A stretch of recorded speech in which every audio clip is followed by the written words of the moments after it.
As I was looking at options to improve my project management execution skills, that's when I got a call from IPL, right? So I was exploring a lot of options and I got this call. And there they explained how product management experiences can be related to project management.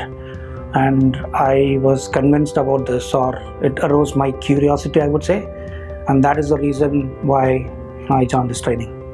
I would like to mention about two key takeaways.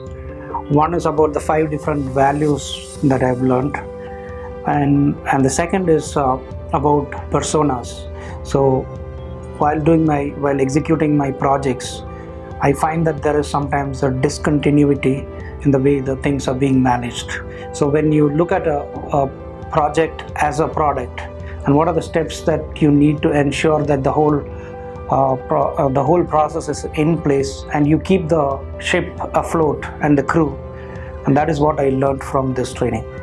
I would recommend the product management workshop for project managers and solution architects.